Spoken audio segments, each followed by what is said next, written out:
Today we're going to make a 3-tiered pot. Last year I made 2 and I had a lot of fun with them. So I hope you try this at home. First of all, we need a big pot like this, and you need to cover the holes with stones because you don't want the water to leak out. You fill the pot with your potting soil. I used the pots from last year, but I have washed them all good because I don't want any diseases from last year to inhabit this year's. The potting soil is made up of some of last year's soil, as well as I usually use sheep manure, but this year I couldn't get it, so I have cow and sheep manure mixed, as well as potting soil. This is the potting soil, and this is the manure. On the bottom layer, we're going to put some colas, and when I'm planting the colas, I'm going to break the roots a bit. They're kind of root bound in the pot, and because you're going to make tiers, you want it very close to the edge of the pot, and it will come over. I'm also going to put some marigolds in there. Again, you break the roots a little bit so that they will grab the soil, and some petunias.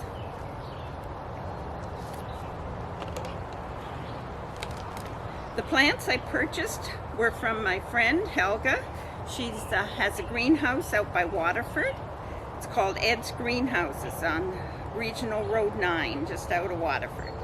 She's a busy girl this time of year. I'm going to put 4 on the bottom, and I'm just going to add a little bit more color. Again, we're going to squeeze the roots.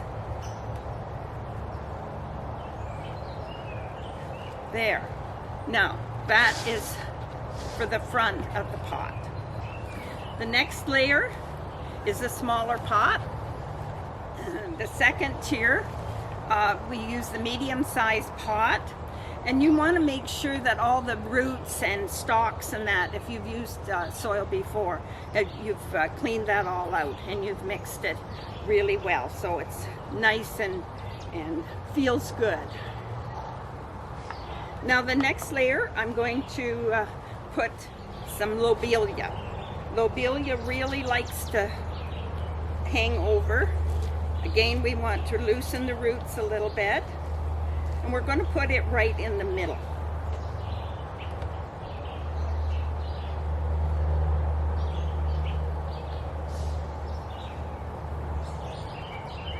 Tuck it in there, not too firmly, but just so that the roots can reach out and get into the soil. Now we want the color. You can mix your colors as you please. It's just whatever takes your fancy.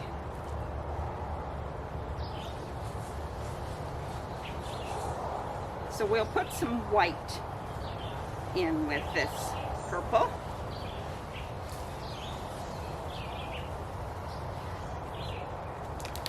Marigolds really do well in these pots, and they give us lots of color.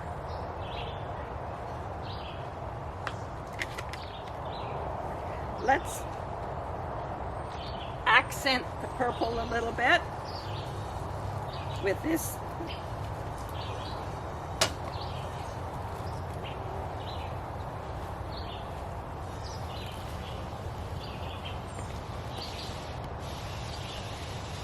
This will grow and come down over the pot.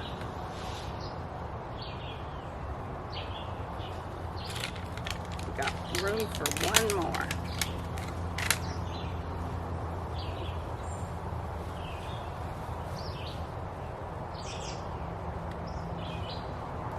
And now we have room to put our 3rd tier. This year I've chosen a pot that has a stem on it. Last year I did not, and I felt that this could maybe give a little bit more height to it, as it became all one pot last year, which I guess is what we want. I'm going to put a geranium in the top. As you know, geraniums are hardy and spread.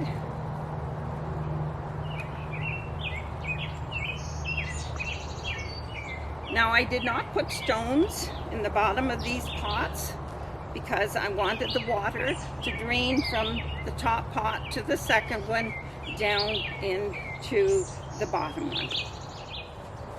I think we should put some colas here and brighten this up at the top.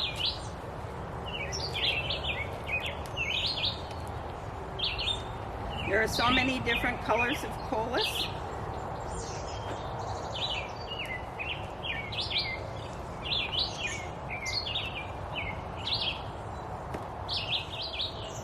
I have some wave petunias here.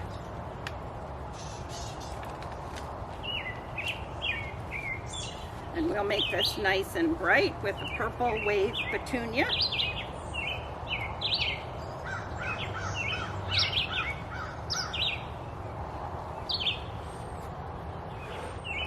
Now, one of my favorites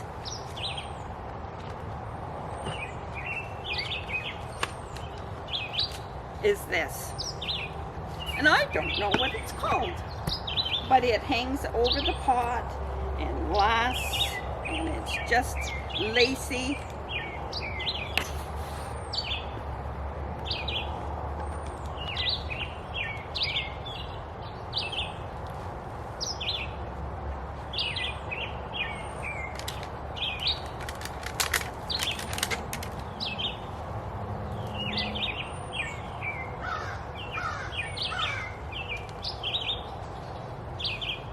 And we sit this one on top. I haven't got it just exactly even, but you can see how it works. And it's lots of fun. There's nothing you can do wrong. You just plant the colors or however you feel, and they will grow and just flourish if you talk to them and if you fertilize them. I use 20-20-20 fertilizer, which contains nitrogen, phosphate, and potash. And that's what Helga uses at the greenhouse, and I have found that to be very, very good. You can also use Epsom salts. People use Epsom salts nowadays to just sprinkle around their plants and water it in, and it is very good as well. Now, the next thing is you need to water it. You need to water it really, really good so the roots will start to grow, and then feed it with the fertilizer and talk to it. Enjoy your planting.